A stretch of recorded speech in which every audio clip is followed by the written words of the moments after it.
If you focus on the things that Riley can't do, he can't walk, he can't feed himself, he can't dress himself.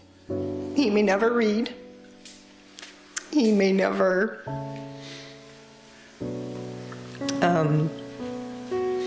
be able to grow up and play like a typical child. He is a 12-year-old boy, and he's heavy, and he's wheelchair dependent, and he needs a lot of care. And so the lifting, the care, the special meals, that's probably the most tiring part of having a child with special needs. They have questioned why their older brother can't talk, and to try to explain to them what autism is, they're still trying to get a grasp on why does my big brother not play with me like I want him to. We don't have a typical day. We don't have a normal day. We're going to have a day that's dictated really upon the actions and behavior of the boys that could be all across the board. When you are raising a child with disabilities, you are alone by its very nature. It's isolating to raise a child with special needs. The stresses are 24/7, which is difficult in and of itself. But then when you never get a break from that, it does put a strain on our marriage. It places a strain like no other on a marriage, and families need those resources of how to care for their marriage. We've been to many marriage conferences, many Bible studies, many things to improve in our marriage and help raise our children. It was really evident after the fact that we had a special need child that there was something that was missing. And what was missing was the fact of what Tangled House is doing right now. They're bringing a marriage seminar and resources to couples that are dealing with special need children. And they speak their language. When my oldest son was 14 years old, I remember talking to him about what kind of man he was going to be. Has he thought about the values he was going to have in his life? You know what I get to talk about with my son Mike at 14? I get to remind him, son, have you gone to the bathroom yet?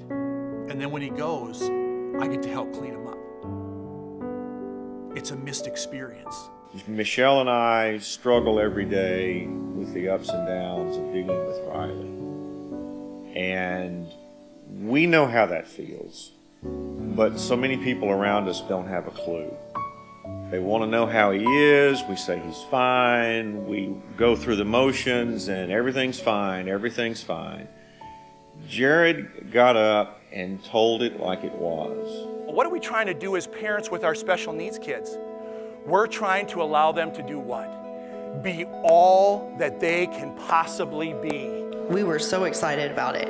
Couldn't wait. I was telling everybody I knew about it, anybody that I knew had special needs kids, anybody that might know somebody that had special needs kids, because it is so different. They were going to be talking to me not from this theoretical, theological, philosophical level about here's some things you do to make your marriage better. It can't become, oh, that child means that things go bad, things are horrible, they wreck everything. And I really don't like them that much because they do those things. We can't go there. What we need to say is, no, that is part of our life. That is part of our relationship with this child because they have deficiencies that they can do nothing about. They walk the road we walk, which suddenly makes the things they have to say far more relevant. That helps me and my wife go in knowing that they understand me. When I went to the Tangled House seminar, I think it was comforting to me to be in a room full of other couples who walked the same walk my husband and I walk. When you start putting these principles in place, all of a sudden, life doesn't seem quite as tangled. The tangle kind of loosens a little bit, and now all of a sudden, life feels maybe doable. we might actually be able to do this. The realities don't all go away. You might still be isolated. You might still have to adjust to some other realities in your life and in your marriage. But the truth is that with these principles in place, that's where God can work. And he can show you, and you can feel the blessing that he has for you